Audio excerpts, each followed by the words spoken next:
2008ರಲ್ಲಿ ಒಂದು movie release ಆಗಿತ್ತು ಗಾಳಿಪಟ ಅಂತ. ಆ ಮೂವಿ ಒಂದು ಮೂವಿ ಆಗಿರಲಿಲ್ಲ, ನಮಗೆ ಒಂದು ಎಮೋಷ್ನಲ್ ರೈಡ್ ಆಗಿತ್ತು. ನಮಗೆ ಬೇಜಾರಾದಾಗ, ನಗು ಬಂದಾಗ, ಅಳು ಬಂದಾಗ, ಯಾವಾಗಲೇ ಮೂಡ್ ಆಫ್ ಆದಾಗ ಆ ಮೂವಿ ನೋಡ್ಬಿಟ್ಟು ಮೂಡ್ ಸರಿ ಹೋಗ್ತಿತ್ತು. ಒಂದು ಪೂರ್ತಿ ನಮ್ದು ಎಮೋಷನ್ಸ್ ಎಲ್ಲ ಹೊರಗೆ ಬರ್ತಿತ್ತು. ಸೊ ಅದು ತುಂಬ ವೇಟ್ ಇರೋವಂಥ ಮೂವಿ, ಒಂದು ಭಾರವಾಗಿರೋಂಥ ಮೂವಿಗೆ ನೆಕ್ಸ್ಟ್ ಅದೇ ಟೈಟಲ್ ಒಳಗೆ ಹೊಸದು ರಿಲೀಸ್ ಆಗ್ತಾ ಇದೆ, ಗಾಳಿಪಟ 2 ಅಂತ 12th ಆಗಸ್ಟಿಗೆ ಅನ್ಸುತ್ತೆ. ಸೊ ಅದ್ರದ್ದು ಟ್ರೇಲರ್ ರಿಲೀಸ್ ಮಾಡಿದ್ದಾರೆ. ಸೊ ಏನು ಕ್ವಶನ್ ಏನಪ್ಪ ಅಂದರೆ, ಈಗ ಆ ಮೂವಿಗೂ ಈ ಮೂವಿಗೆ ಏನಾದ್ರು ಸಂಬಂಧ ಇದೆ, ಏನಾದ್ರು ನೆಕ್ಸ್ಟ್ ಸೀಕ್ವಲ್ ಅಥವಾ ನೆಕ್ಸ್ಟ್ ಕಂಟಿನ್ಯೂಷನ್ ಆಗ್ತಾ ಇದೆ ಅಂತ ಒಂದು ನಿಮಗೆ ಡೌಟ್ ಇರುತ್ತೆ.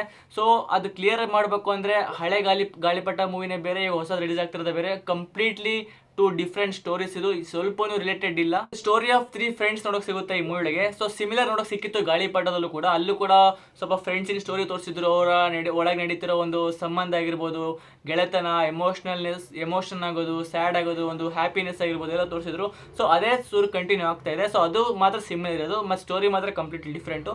ಸೊ ಈ ಟ್ರೇಲರ್ ನೋಡಿದಾಗ ಏನು ಅನಿಸ್ತು ಅಂದರೆ, ನನಗೆ ಒಂದು ಪೂರ್ತಿ like entertainer movie, high on emotions. Of course ಸಿಮಿಲರ್ನ ಮುಗುಳ್ನಾಗೆಲ್ಲೂ ಕೂಡ ನೋಡಿದ್ವಿ ನಾವು, ಒಂದು ಎಂಟರ್ಟೈನರ್ ಆಗಿತ್ತು, ಆಮೇಲೆ ಒಂದು ಹೈ ಎಮೋಷನ್ ಕೂಡ ಇನ್ಕ್ಲೂಡ್ ಮಾಡಿದ್ರು. ಸೊ ಅಫ್ಕೋರ್ಸ್ ಆ ಮೂವಿಗಿಂತ ಈ ಮೂವಿ ತುಂಬಾ ಇಂಪ್ಯಾಕ್ಟ್ ಕೊಡಲೇಬೇಕು. ಅಫ್ಕೋರ್ಸ್ ಆಬ್ವಿಯಸ್ಲಿ ಕೊಟ್ಟಿರ್ತಾರೆ, ಯಾಕಂದರೆ ಸೇಮ್ ಟು ಸೇಮ್ ಸ್ಟೋರಿ ಯಾರು ಮಾಡಲ್ಲ, ಸೇಮ್ ಇಂಪ್ಯಾಕ್ಟ್ ಯಾರು ಕೊಡಲ್ಲ. ಈ ಮೂವಿಗೆ ಇನ್ನೂ ಕೂಡ ಡೀಪ್ ಇಂಪ್ಯಾಕ್ಟ್ನ ಕೊಡೋಕ್ಕೆ ಟ್ರೈ ಮಾಡ್ತಾ ಇದ್ದಾರೆ.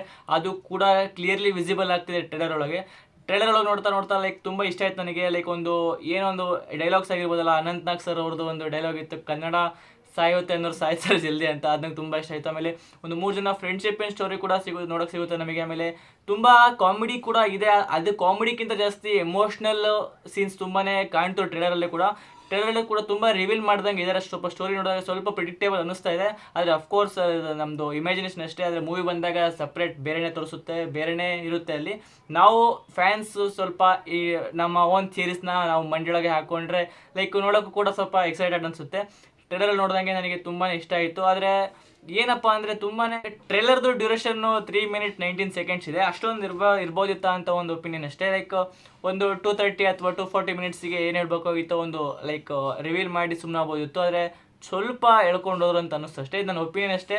So that's it for today guys. So ನಿಮಗೆ ಹೇಗೆ ಅನಿಸ್ತು ಟ್ರೇಲರ್? ನನಗೆ ತುಂಬ ಇಷ್ಟ ಆಯಿತು. ಸೊ ನಾನು ಕಾಯ್ತಾ ಇದ್ದೀನಿ, ಮೂವಿಗೆ August 12th ರಿಲೀಸ್ ಆಗುತ್ತೆ.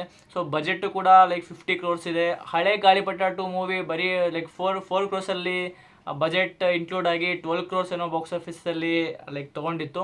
ಆದರೆ ಈ ಮೂವಿ ಬಜೆಟೇ 50 crores ಇದೆ ಅಂದರೆ ಲೈಕ್ ಆಬ್ವಿಯಸ್ ಅದಕ್ಕೂ ಭಾಳ ಲೈಕ್ ದುಡಿಬೇಕಂತ ಎಲ್ಲರೂ ಗೆಸ್ ಮಾಡಿರ್ತಾರೆ, ಎಲ್ಲ ಹೋಪ್ಸ್ ಇಟ್ಕೊಂಡಿರ್ತಾರೆ.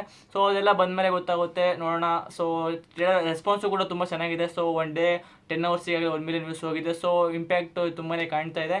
ಎಲ್ಲ ಪಾಸಿಟಿವ್ ಆಗೇ ಲೈಕ್ ರಿವ್ಯೂಸ್ ಬರ್ತಾ ಇದ್ದಾವೆ. ಸೊ ನೋಡೋಣ, 12th August ರಿಲೀಸ್ ಆಗುತ್ತೆ, ಕಾಯ್ತಾ ಇರ್ತೀನಿ. ಸೊ ನಾನು ನಿಮ್ಗೆ ಬೇರೆ ಟಾಪಿಕ್ ಜೊತೆಗೆ ಟಿಲ್ ದೆನ್ ಟೇಕ್ ಕೇರ್, ಬಾಯ್.